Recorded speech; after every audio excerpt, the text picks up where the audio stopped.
사도행전 1장 8절 말씀 모두 한 목소리로 합독하도록 하겠습니다. 같이 봉독합니다. 시작. 오직 성령이 너희에게 임하시면 너희가 권능을 받고 예루살렘과 온 유대와 사마리아와 땅끝까지 이르러 내 증인이 되리라 하시니라. 아멘. 오늘 예배 함께 하신 여러분에게 하나님께서 주시는 생명의 면류관이 함께 하시기를 주님의 이름으로 축원드립니다. 아멘. 지난 금요일 우리 다윗 찬양팀이 강원도 흥성에서 금요 찬양 집회를 하였습니다. 자연을 벗삼아서 하나님을 찬양할 수 있는 그 기쁨이 참 기뻤습니다만 가장 행복했던 것은 우리가 찬양하며 생명을 전하는, 생명을 나누는 자임을 다시 한번 이렇게 확인할 수 있는 은혜의 자리였다는 것이에요. 많은 분들과 함께 생명이 되시는 예수를 찬양하고 또 예수 생명을 나누고 예수 생명 안에 충분히 보호받고 있음을 고백하며 감사했습니다. 나중에 그 간증을 들었어요. 그곳에 계신 분께서 이런 말씀을 하시더라고요. 부인이 불교 신우회 회장이시라는 거예요. 그래서 절대로 한 번도 이런 모임, 이런 찬양 모임에 오신 적이 없는데 그래서 말도 안 하셨다는 거예요. 말도. 뭐 예수님 믿어라 이런 말도 뭐 그냥 접근조차 할 수 없는 그런 분이셨는데 아니 그분이 그냥 자신이 자진해서 그 자리에 오셔서 앉아 있어가지고 깜짝 놀라셨다 하시는 그런 말씀을 들었어요. 또 어떤 젊으신 분은 젊었을 때 청년회장이셨는데 아내가 불자신 거예요. 그러니까 이제 교회를 안 다니기 시작한 거죠. 안 다니기 시작하다가 어디서 찬양하는 소리를 듣고 아내와 또 자녀를 데리고 그 자리에 와서 이렇게 앉아 있으시면서 제가 사실은 옛날에 청년회장도 했습니다. 뭐 이렇게 말씀하시더라고요. 그래서 빨리 다시 교회로 가서 신앙생활 하십시오. 이렇게 권면을 드렸습니다만 사랑하는 여러분, 우리는 생명을 노래하는 자들이고 또 생명을 나누는 자들입니다. 예수 생명을 나누고 예수 생명을 노래하는 그런 자들입니다. 참 귀한 우리의 하나님께서 주신 그러한 소명을 우리가 가지고 있습니다. 우리 같이 이렇게 인사하실까요? 우리는 생명을 나누는 자들입니다. 시작. 우리는 생명을 나누는 자들입니다. 아멘. 그렇습니다. 우리에게는 생명이 있고 우리는 우리에게 있는 생명을 나누는 자들입니다. 금요 찬양 집회를 인도하고자 몇 번에 걸쳐서 그곳에 이렇게 답사를 갔었어요. 답사를 가는 도중에 야생화를 봤어요. 야생화를 차를 타고 가는데 야생화가 있더라고요. 너무 이뻐가지고 이제 차에서 이렇게 보면서 야생화를 보는데 구절초, 쌀이 뭐 들에 핀 코스모스들, 들국화들 이런 꽃들이 있잖아요. 바람에 이렇게 흐느적 하는 모습을 보면서 갑자기 울컥하는 거예요. 울컥하는 거예요. 한참을 바라보고 있는데 가슴 한 구석이 이렇게 흐느적거리는 그런 그 꽃들을 보면서 나도 같이 흐느적거리는 그런 마음을 느끼고 울컥하고 왜 이런 마음이 들까 깜짝 놀라서 한참을 생각했습니다. 야생화라는 말의 뜻이 산이나 들에 자생하며 피는 꽃이라는 거예요. 자생하며 피는 꽃. 다른 말로 하면 사람의 개입이 없이 스스로 자라는 꽃이라 하는 그런 의미가 되겠죠. 야생화는 척박한 땅에 뿌려둬도 좋습니다. 바위 틈에 털을 잡아도 좋습니다. 그 어떠한 환경에서도 스스로 자라납니다. 어떻게 그렇게 할 수 있을까요? 그들에게는 강한 생명력이 있기 때문에 그렇습니다. 그래서 바위 틈에서도 사람들이 짓밟고 다니는 그 길 모퉁이에서도 넓은 들에서도 그 어디에서도 뿌리를 내리며 살아갈 수 있습니다. 비록 조그만 바람에도 흐느적거림이 있는 삶이라 하더라도 그들은 어쨌든 살아남는다는 거예요. 어쨌든 이런 야생화의 환경과 그들이 가지는 생명력이 여기 이 삶의 현장에 툭 던져진 그런 저의 모습에 깊이 투영되었는가 봅니다. 그래서 그렇게 아련한 마음이 들었었나 봐요. 여러분, 사실 우리는 야생화와 같이 그렇게 세상에 던져진 존재입니다. 어떤 이는 돌밭에 던져졌고 어떤 이는 사람들이 다니는 길가에 던져졌습니다. 어떤 이는 황량한 들판에 던져졌습니다. 하나같이 완벽한 조건은 허락되지 않았습니다. 모두 각자 살기 위해서 힘을 다해야만 살아갑니다. 결국에는 각자 살아야만 하는 존재임을 볼 때에 사실 우리는 고아와 같은 그런 존재일지도 모르겠어요. 지금 전쟁이 있잖아요. 팔레스타인 전쟁, 또 뭐 우크라이나 전쟁. 이 전쟁 고아들이 참 많이 있습니다만 6.25 때 이야기예요. 초등학교 운동장에 아이들이 이렇게 모여서 놀이를 하고 있습니다. 남자아이들, 여자아이들을 할 것 없이 막, 그러니까 아이들이니까 뭐 전쟁이 뭐 그렇게 중요하겠어요. 막 재밌게 이렇게 신나게 놀이를 하고 있는데 석양이 넘어가고 있어요. 석양이 이렇게 쭉 어둠이 드리워지기 시작했습니다. 한 명 한 명 집으로 돌아가는 거예요. 그런데 유독 한 아이만 운동장 한가운데 우뚝 서 있습니다. 그 아이는 동서남북 어디를 둘러봐도 마땅히 가야 할 곳을 찾지 못하는 거예요. 아이는 집을 잃은 아이였고 아이는 부모를 잃은 고아였기 때문에 그렇습니다. 어둠이 짙게 내렸지만 가야 할 곳을 찾지 못하는 고아 같은 존재가 세상에 던져진 우리의 존재일지도 모르겠습니다. 그러나 여러분, 우리는 충분히 보호받고 있다는 사실을 기억하시기 바랍니다. 요한복음 14장 18절 말씀에 예수님께서 이렇게 말씀하십니다. 내가 너희를 고아와 같이 버려두지 아니하겠다. 너희를 고아와 같이.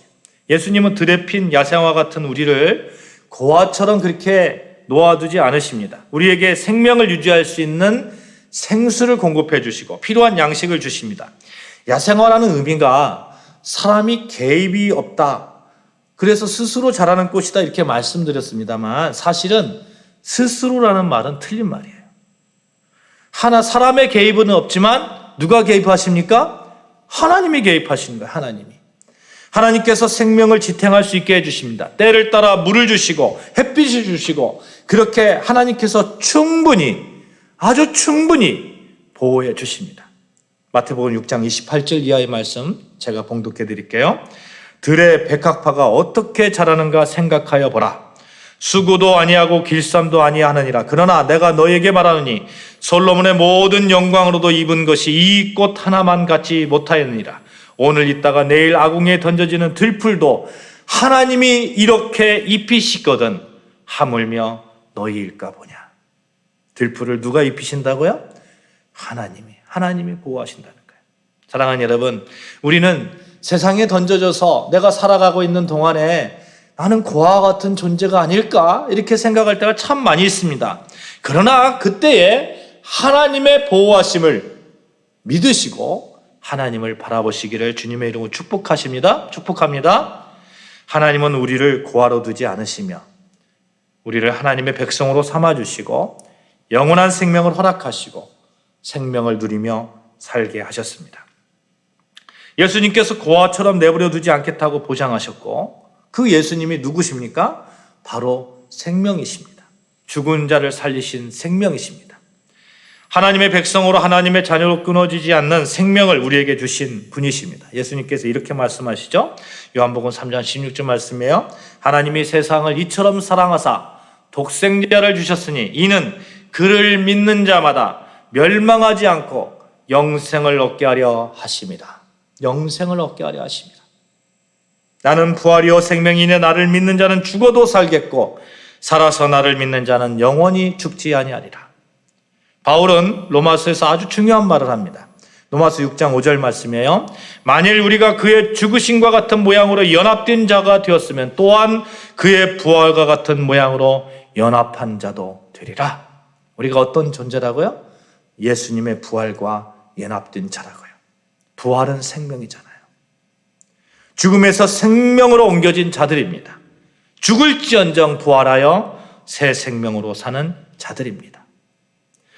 예수 그리스도를 믿는 믿음으로 말미암아 이제 죄에서 완전히 해방되었고 그것뿐만 아니라 죄를 완전히 장사 지냈고 그리고 이제 하나님께로부터 의롭다 칭함을 받아 새 생명에 거하는 자들입니다. 이 사실에 대한 믿음이 확실한 자들은 그 어떤 환경, 그 어떤 난관 앞에서도 하나님께 충분히 보호받고 있다는 그 사실을 고백하고 또 믿음으로 나아갑니다. 꺼지지 않는 영원한 생명을 이미 받았음을 완전하고 완벽하게 믿습니다. 그래서 죽음 앞에서도, 죽음이 나를 기다리는 그 고통 앞에서도 당당할 수 있는 것이죠. 보니포라는 목사님이 계세요. 아주 유명한 신학자잖아요. 세계에서 그리스도의 역할에 대한 상당한 견해를 가지신 그런 분이십니다. 이분이 1933년 나치가 정권을 잡은 초창기부터 반유대주의를 공언하였고, 그래서 나치 정권에 대한 저항운동에 가담했습니다. 그러다 나치에 잡혀서 가진 고문을 받다가 2차 대전이 종식되기 약 한 달 앞둔 4월 9일 39세의 나이로 교수형으로 순교하신 분이십니다. 감옥에 있는 절망의 상황에서 1943년 겨울에 그의 약혼녀에게 편지를 썼는데 이런 내용이에요. 선한 능력이 언제나 고요하게 둘러싸여 있고 보호받고 위로받는 이 놀라운 속에 여러분과 함께 오늘을 살기 원하고, 그리고 여러분과 새로운 한 해를 맞이하고 싶습니다. 옛것이 여전히 우리의 마음을 괴롭게 하고 어두운 날들의 무거운 짐은 여전히 우리를 누르지만, 주님, 내몰려버린 우리의 영혼에게 당신께서 준비해 놓으신 구원을 주시옵소서. 당신께서 우리의 어둠 속으로 가져오신 그 초들이 오늘 밝고 따뜻하게 타오르게 해 주시옵소서. 우리가 다시 하나 되게 하여 주시고, 우리는 압니다. 당신의 빛이 밤을 비추고 있음을, 선한 능력에 우리는 너무 잘 보호받고 있으며 믿음으로 일어날 일들을 기대하고 있습니다. 하나님께서는 밤이나 아침이나 우리 곁에 계십니다. 또한 매일의 새로운 날에 함께 하십니다. 선한 능력으로라는 그런 찬양이 있는데 우리 같이 찬양하십시다.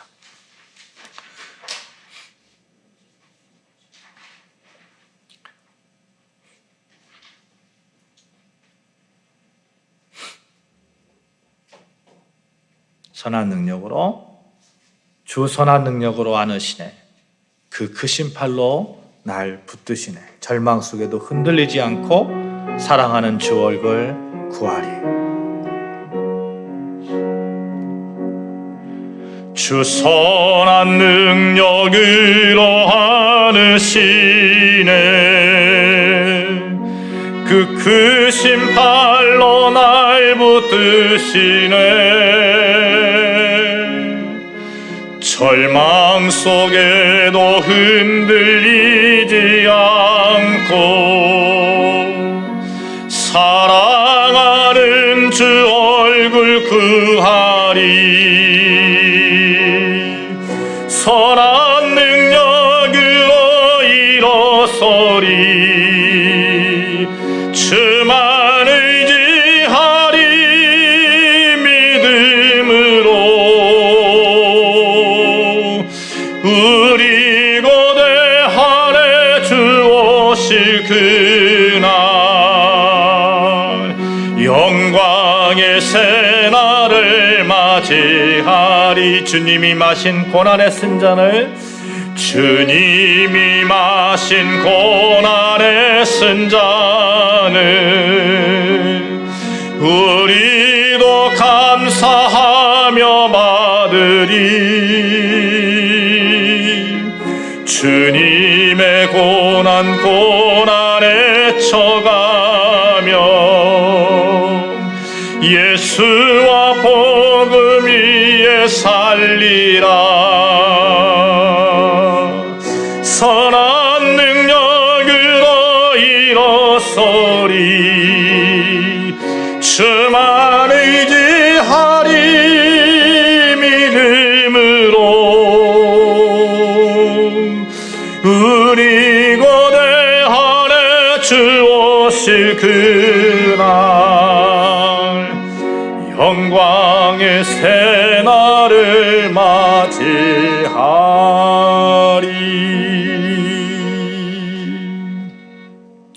선한 능력에 우리는 언제나 보호받고 있습니다. 그래서 우리는 강한 생명력을 가지고 있습니다.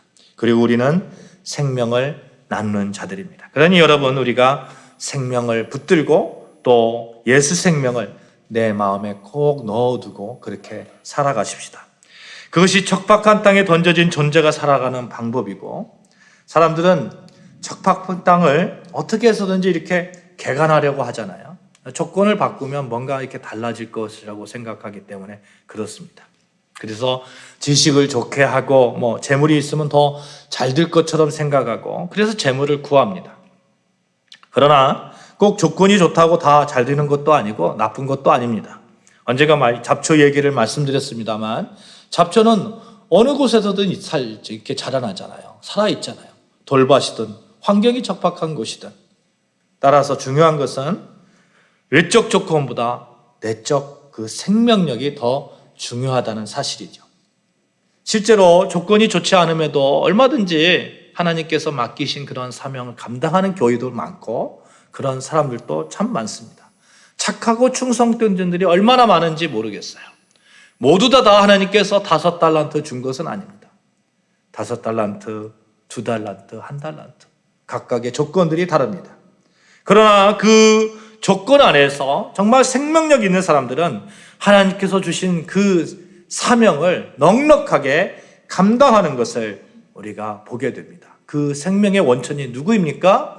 바로 예수 그리스도 아니겠어요? 나는 부활이요 생명이니, 이 말씀을 우리가 기억해야 됩니다. 예수님만이 모든 환경에서 할 수 있게 하는 생명입니다. 죽음까지도 예수님께서 주시는 생명을 빼앗지 못합니다. 요한복음 1장 4절에 이런 말씀이 있어요. 그 안에 생명이 있었으니 이 생명은 사람들의 빛이라. 예수님은 생명의 원천이고 능력이 되십니다. 예수님이 계시면 어떠한 조건에서도 우리는 생명력 있게 살아갈 수 있습니다. 능력 있게 살아갈 수 있어요.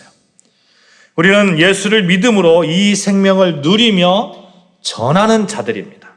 오늘 본문에서 이 사실을 분명하게 말씀하고 있어요.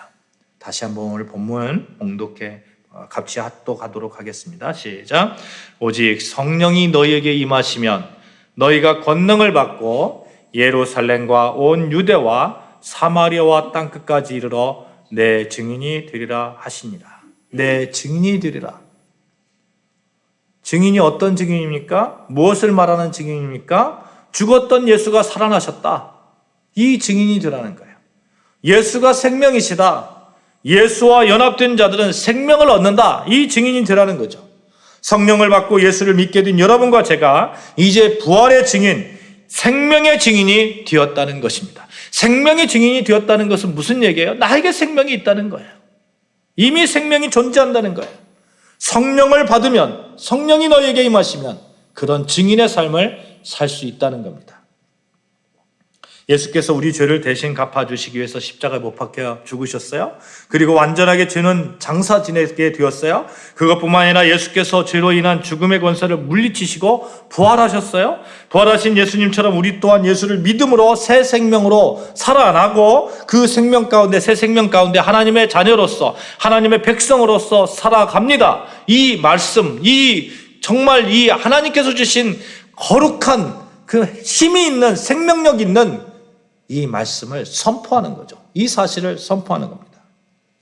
그래서 사도행전에 보면 제자들이 가서 예수를 전할 때 꼭 이 부활 이야기를 하는 것이죠. 구약에서 오신다는 그분이 오셨다. 그런데 너희들이 십자가에 못 박혀 죽게 했는데 예수님께서 다시 살아나셨다. 부활하셨다. 부활된 예수님을 믿는 사람에게는 예수님과 같은 부활을 얻게 될 것이다. 생명을 얻는다. 하나님의 자녀가 된다. 여러분 아시다시피 사도들 예수 부활을 실제로 보았습니다. 실제로 보았어요. 고린도전서 15장 4절 8절에 보시면 장사 지낸 바 되셨다가 성경대로 사흘 만에 다시 살아나사 게바에게 보이시고, 게바 베드로죠?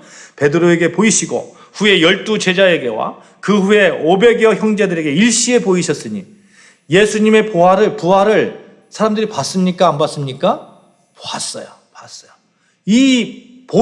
예수님의 부활을 본 사람들이 그 부활을 증언하는 거예요.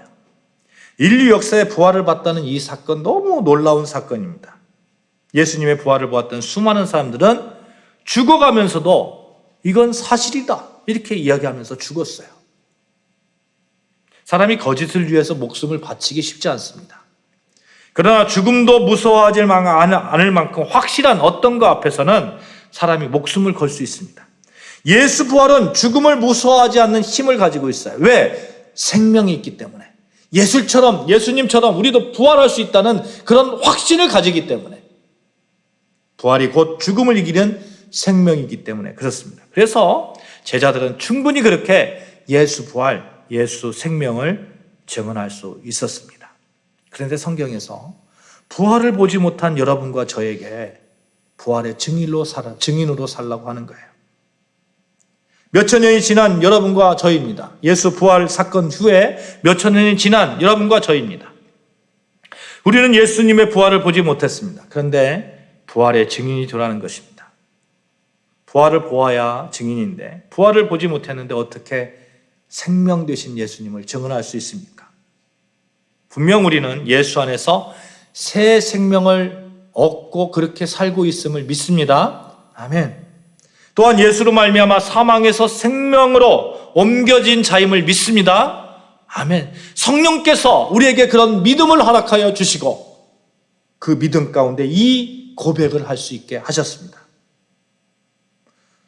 로마서 6장 4절 5절 말씀 우리 같이 찾아볼까요? 로마서 6장 4절 5절 말씀입니다.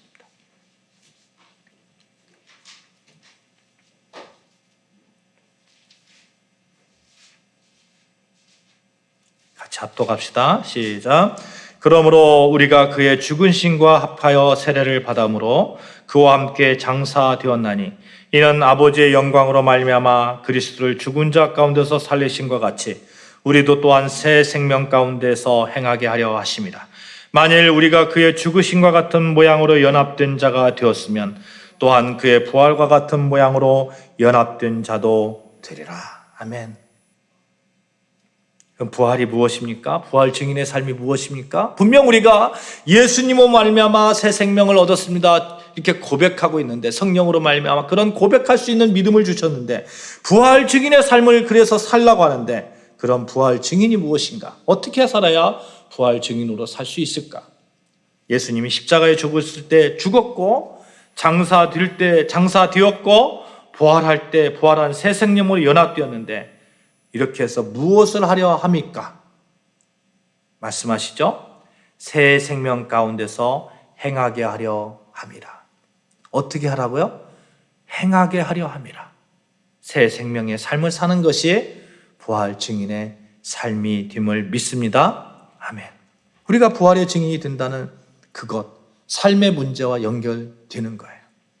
그래서 우리는 예수의 부활과 연합된 자임을 믿고 새 생명의 삶을 살아야 됩니다. 부활의 증인은 이런 거예요. 새 생명의 삶에 보여주는 거예요. 이것이 부활 증인의 삶입니다.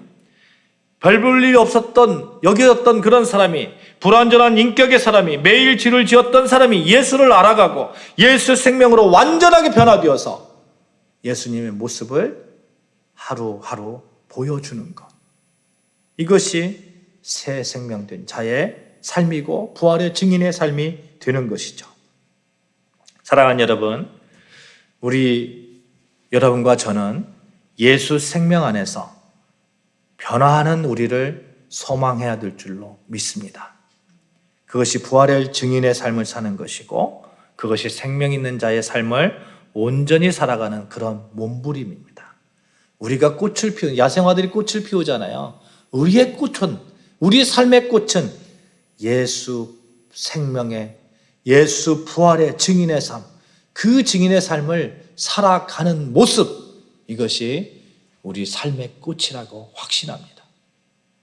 비록 그와 같은 존재이고 들에 핀 야생화 같은 존재임에도 우리에게 생명이 있고 그 생명을 나누는 자로 세움을 받았다면 우리는 어떠한 곳에 던져져 있더라도 매일 예수의 모습을 보여주면 되는 것이에요.